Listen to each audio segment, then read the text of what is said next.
Hi everyone, it's Plastic EP coming in from Melbourne, Australia, and I've got my offsider here on Music Revolution, one of the greatest music shows to ever come out in the net. How are you today, Andrew Soos?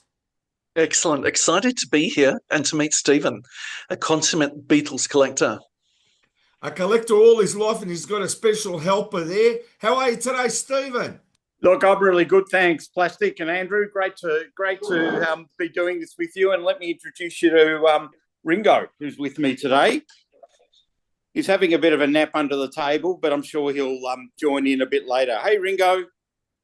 Now, I just want to ask you, he's an English sheepdog, right? And he's There not he is. called Martha. Just tell us the story about the famous dog. Yeah. So both my wife and I are mad Beatles fans, and my wife Michelle always wanted an old English sheepdog called Martha because Paul McCartney had one. Yep. So about 5.5 years ago, we got one, but all that was available at the time was a male, so we really couldn't call him Martha, so we called him Ringo. Well, I say congratulations to you. I've met the dog. We love the dog, and we see him down in Canterbury all the time. And anyone there in Canterbury, keep an eye out for Ringo. Okay, Steve, let's go right through your collection. I've got a lot of stuff here, Plastic. I guess let me flip the camera around. So you can see up the back there, we've got quite a few figurines. Let me just wander over. So these are some of the ones we've got in our collection from Yellow Submarine. You can see the Abbey Road.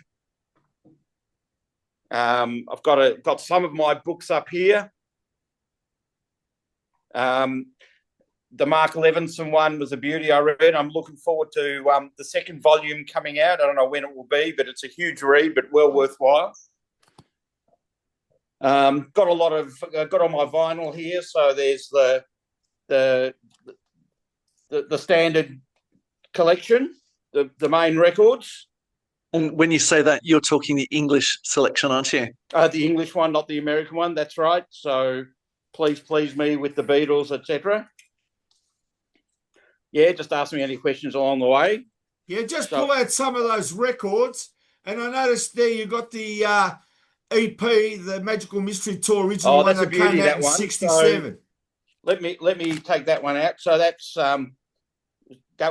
is an original pressing that I borrowed permanently from my uncle, who's about 10 years older than me. So he was lived through the Beatles, where I was only born in '61, so I didn't really live through it like that. But this is fantastic because it's a double EP. Yep. Plus it's got the whole story in it. Yep.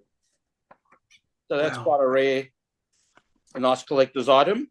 I just got to tell you, in 1967, right, I was between the ages of 8 and 9, and I went down to Kilner's in Camberwell. It was called Kilner's, right, the record store. Right. And they had a copy of that, and I bought it, and I've never played the EPs. Yeah, and I've also got a couple of volumes of a couple of the books that came out at the time. Yeah, the original Beatle magazines there. I can see And there's those. some magazines. So I've got magazines here. That's great. This one's November '68. That's great. And it's got the newsletter, and it's got a great article here about 30 new Beatle grooves on a double disc. And it's a White Album, of course, that it's talking about, and it's been written by Mel Evans. Yep, great. And each of they're terrific. Now, was that pre-release? Was that pre the release of the White Album? And I wonder if they knew what the title was going to be. Yeah, that's a great question, Andrew. You can read a little bit out of it. So it says here, the final recording session took place as recently as the second week of October, which meant that the Beatles' self-imposed deadline date to complete all the tracks for their double disc November LP album was missed by something like 13 days. But not to worry, a lot of people at Apple have been racing around the clock to make sure the set of 2 records will be ready on time to go to the shops. Amazing. And then it runs through one by one the various tracks, talks about Revolution and Revolution 9. 2 different versions are included, but neither are the same as the recording which went out on the B-side of Hey Jude, of course. What's it say about Birthday? Let's have a look. Nature's Son, Yeah Blues, Honey Pie, Rocky Raccoon. Birthday. Here we go. A real rocker boogie thing, a gay party piece which will be requested for many a birthday on Radio 1. This was written in the recording studio with all four fellows working on it as a joint effort, even if Paul seemed to contribute to the most ideas. That night's session started a couple of hours early so that everyone, about 20, including the studio engineers and so forth, could nip around the corner and down the road to Paul's place at 9 to watch the Hollywood musical in colour on his telly. The movie was The Girl Can't Help It. Back at the studio, the new song began to happen after the fellows had done a bit of musical limbering up on the old rock and skiffle numbers. This is a 12 bars blue stuff with Paul and John sharing the vocal, George playing tambourine with a gloved hand to avoid getting more blisters, and me joining in, and that's Mel Evans himself, joining in with Ringo on the hand clapping. When you listen to the word birthday repeated at the end of the chorus lines, you will hear, amongst the other famous voices, the singing of Yoko Ono and Patty Harrison. Curious sound, which someone suggested was like an electric harpsichord, is in fact a carefully prepared upright piano played by Paul. So that was recorded on September the 18th at the EMI studios. So they're fantastic, those books. Yep. I've got a whole lot of singles here, yep. Including some rarer bootlegs. So here's a single of September in the Rain. Yep. Tell me about that. I'm not aware of that, Stephen. So that was part of and the Sheik of Arabies on the other side. So that song I've heard. Yeah, these were recordings done with Tony Sheridan in Hamburg. Are they Decca gone? Yep, they're Decca.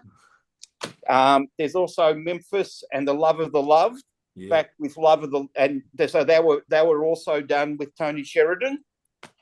I've got a single picture disc here, so you can see. So this is Love Me Do and P.S. I Love You. Yep. With the vinyl, with the picture in the vinyl, and then I've got a whole lot of the original singles: Love Me Do, I Feel Fine, I Want to Hold Your Hand, etc. There's also some EPs that were released. So there's the Royal Command Performance. Yep. Where John said, those in the cheap sheets clap and those in the other seats rattle your jewellery. I've got a copy here of Come Give Me Deine Hand. Yeah, that's it. Ja, das geht schon. Ja, richtig. Yep. So the German. Ja, verlieb dich auch. Plus a lot of the other EPs. Yeah, there's a Beatle for Sale EP. Yeah, so there's all the other EPs. So we got that. No one got that because we followed England. Some of those Australian releases, no one did too. Yeah. And then I've also got here a number of bootlegs. So I've got the Hamburg, Live in Hamburg double album. Yep. This is an interesting one. My goodness, over how many nights would that have been recorded? Or was it really just a fly on the wall for the one night? Yeah, I don't know whether it was one night, whether it was put together over a number of nights. But it's a really good record of their time in Hamburg. Okay, I just want to tell you, King Size Taylor, right? He had the tape recorder going and did hours worth, and he ended up having the Beatles on the tape. Right. He left it running all night, and then they released it. Fantastic. Couple of other interesting bootlegs here. Here's a Beatles story. Yep. So that's got a mixture of interviews and music. Some of you might be familiar with the Christmas records they put out each year. Yep. Yeah, and for the fan club, wasn't it, Stephen? That's right. And so there's an album LP released with all the Christmas singles on them. Yep, good. There's a bootleg Beatles in Italy. There's a live show in Italy. Some of them were commercially released. That one there, I just want to say, not the rock and roll album, the one behind it with the drawing, that's getting a very hard album to get. That one there in front of you, right? That Beatles oldies? Yeah, now I want to tell you something about it. If you lift that cover up close to the camera, where the guy's head is, you see a motor car running across on the little road there. You see it? Yeah. Now that's supposed to be aimed at Paul's head. Like he had an accident in 66, and that's why that's good. There. Yeah. Okay. So that was the first record I bought with my own money when I was about 12. Yeah, that's hard to get now, believe me. Yeah, yeah. And the Beatles Rock and Rolls is out of print too, and it's not on any streaming services either. Yeah, that's a good one. If you'd be kind enough to open that up for everyone, I think that's just an Australian release, isn't it? That's a good point, actually. I think it is. If you open it up, let's see the middle, because I'm familiar with it, but people wouldn't have seen that in the States. I haven't seen that. Right. And show us the back as well. It's coming up perfect. Yeah, that's right. Where's it made? Australia. Yeah, to EMI Australia. There you go. I told you. Show us the front again so everyone in America can go on the net and try and buy it on eBay. Fantastic, that cover. I love it. You know why? It's got a very glittery cover. It's like something from the 70s, like the glam rock type of thing. It is. It's beautiful. Yeah. Sweet Apple Tracks was one of the very early bootlegs that was put together. Yep. This is an interesting one. It's called the Silver Beatles, and some people know that they use that name for a very short time. Yep. It's a whole lot of, it's again, most of it's the Tony Sheridan recordings with Three Cool Cats, Besame Mucho, Sheik of Araby, and it's a picture disc, the vinyl. Yeah, like Dreamers do. That's my fave. Yeah, that's on there too. I've got another album here of lots of interviews and that. Here, the Beatles Tell All. Yep. And then there's VJ. Interesting one. This one's called The Songs Lennon and McCartney Gave Away. Yep. So they had lots of other people doing their songs, like Peter and Gordon and people like that.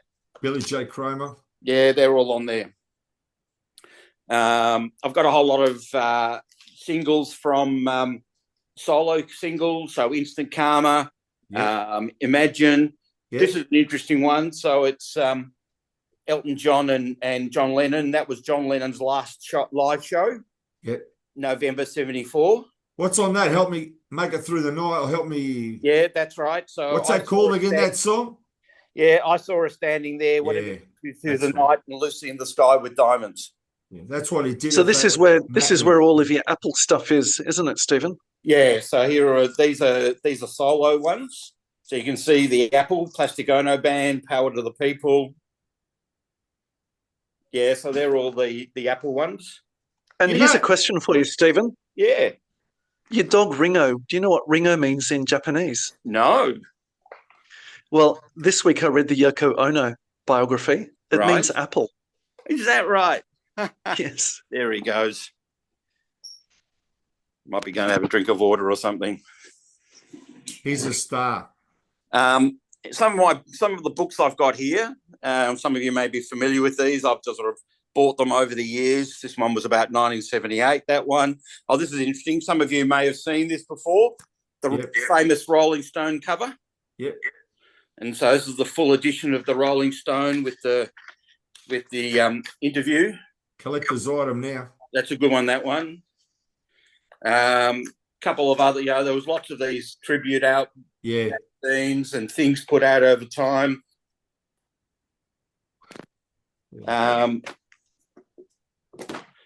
Some of you may have seen this. You think, oh, what's a Playboy doing there? But, they had good interviews. And so this one's got the John Lennon Playboy interview in it. Yeah, I think he tells all in that. Yeah, it's a good one, that one.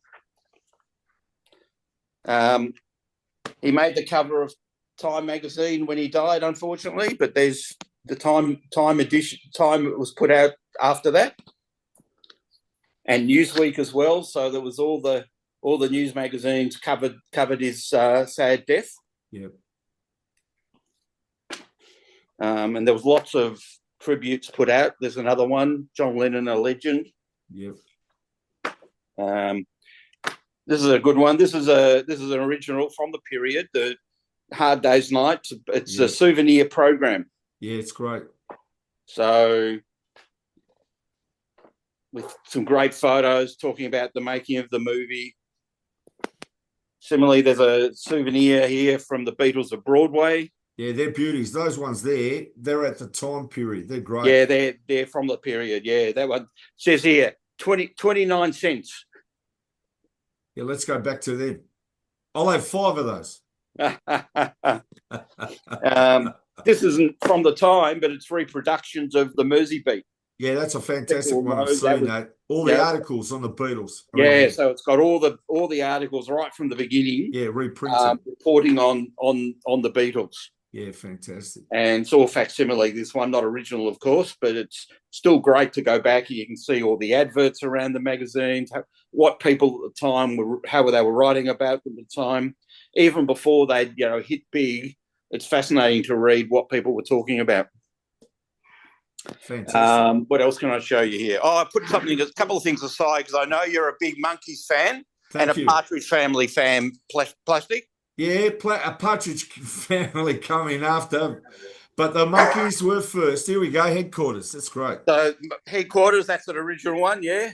Australian copy, of course. Show them the back cover. Yep, it is.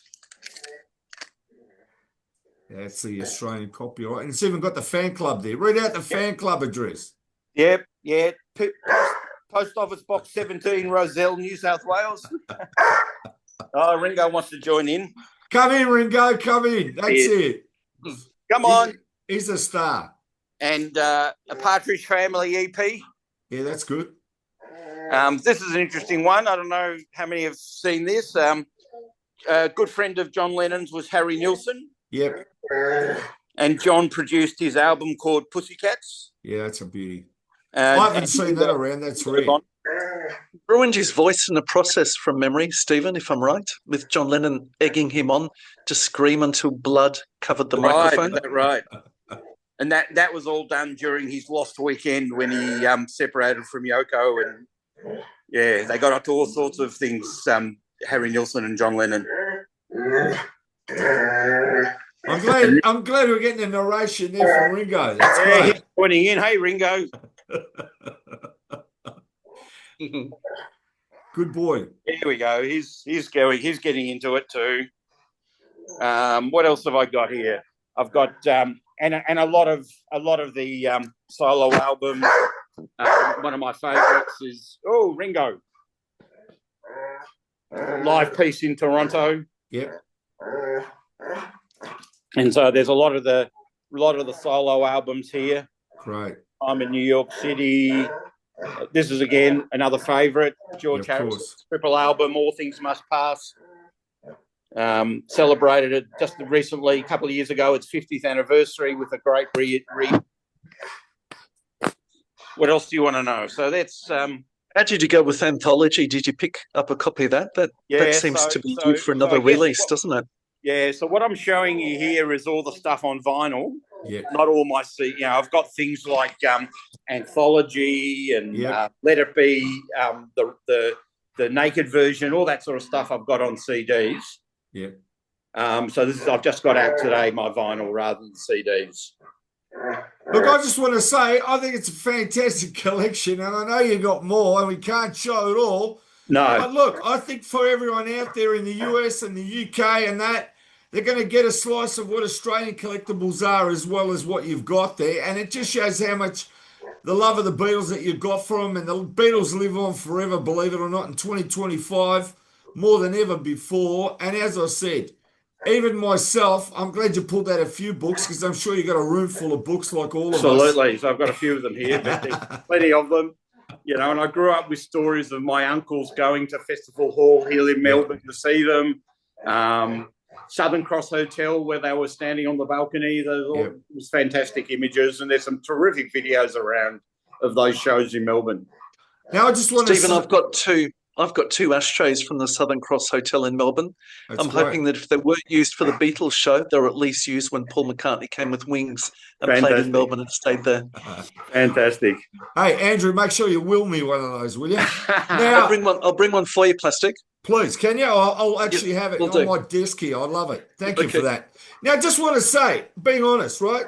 I was very fortunate that somebody picked up for me an actual original program from the 1964 concert. But you know what the amazing thing was? Inside was stapled 2 original tickets. Wow. Now that is really wild. It blew my mind. But not only that, I've got to tell you something else. There's a bookshop in Camberwell, and we hang out there. Sometimes we find some really amazing stuff. Oh. And another amazing thing I found was a songbook, Australian songbook of Peter, Paul and Mary. Right. Now, what happens is the person I'm taking it, some of this stuff has been collected by collectors that have passed away, and then their stuff has sort of gone out there for sale and ended up in bookshops over Melbourne. But anyway, to my surprise, when I saw the songbook from the 60s, I bought it. And then when I looked over it, guess what? There's 3 original signatures there of Peter, Paul, and Mary on their portrait pages. You see the ink come through on the front, and when you turn on the back, you see the line that's been done. So they obviously came to Australia, did a concert, and this person that had the songbook got the 3 of them to sign. Amazing. I mean, is that crazy or not? And then you've got it now. And I've got it now, but another thing I got too, which is really great. I got my friend Nigel in the UK, and we do a radio show together. And what happens is we play whatever we like. But he's a big fan of the Seekers, right? Yep. Georgie Girl and, Yep. you know, the carnival is over. And to me, that's real Australiana because they were the first ones to make it in 66, 67. They were up there in the charts when the Monkeys were going for #1 with I'm a Believer. Georgie Girl was the biggest thing out there. And they also made a movie at the time. And they went to EMI and they recorded at EMI. Now, I found an original 1960s songbook from the Seekers that I've never seen in my life, and that's another treasure because you got to understand, Plastic EP lives pop culture. Absolutely. I'm surrounded by pop culture, and you know what? I know the value of it. It's not the dollar value. It's what you have that's from that period. And I've got boxes and boxes of stuff. And the thing is, if someone doesn't know what it is, they'll put it out in the street as trash. That's right. Well, let me ask you both a question. Plastic EP first. What's your favourite cover of a Beatles song? Okay, now that's very easy for me. It's Zoot, Eleanor Rigby, because to me it's the greatest recording of a Beatles song, and they've done it hard rock, and it's Australian. Their version is up there with the Beatles. Andrew, what's your favourite Beatles cover? I like the band Yes, and in the early work they did some covers of the Beatles, which I thought was quite good. Yeah. Well, Plastic, have a look at this. Zoot. Oh, there it is. Eleanor Rigby. Well, I want you to show that to everyone. Show us the B-side too. Because that's my favourite cover as well. There you go. You can't get it. Can I find out what the B-side is? Yeah. Turn your head, is it? Yeah, turn your head. Zoot, for everyone out there, go to YouTube now. Type in the Australian group Zoot. They used to be known as the Pink Zoot before they became Zoot, and they used to wear pink suits. And Beat Birtles, I actually interviewed him, and he went on to be a Little River Band. So you can look up that interview. Plastic EP interviews Beat Birtles, and he had a book out at the time. But look who wrote that song. Yeah, Rick Springfield. There you go. Yeah, he had his time in the sun too. Of course, with Jesse's Girl. Yeah, and he was on, wasn't he on a soap opera? Yeah, that's right, a doctor show or something. That's right. So people in the US might know Rick Springfield from that soap opera. He was in Zoot, but this is I agree with you, Plastic, without a doubt the best cover of a Beatles song. Hey, can I ask if you got a record player? Yes, I do, but it's is it near you? No. Okay, because I was going to ask you to put that on the record player. Yeah, I'd love to. But you can't. All right, listen, I want to thank you so much, Stephen, and I want to thank Ringo, and I want to thank you as well, Andrew. Come here, Ringo. Say goodbye to everyone. That's it. Jump up. Every time he sees me in the cafe, he jumps up at me. Oh, look, he's terrific. He loves saying hello to you when we see him over coffee, Plastic. So it's always great to catch up with you in the cafe. Well, I just want to say a fantastic interview going out to the world. Thanks, everyone, for watching. And we want to thank you again. See you again soon. We've got so many fantastic shows coming up. Thanks again, Andrew. We'll see you. Thanks, Stephen. Thanks. It's been great fun. Bye.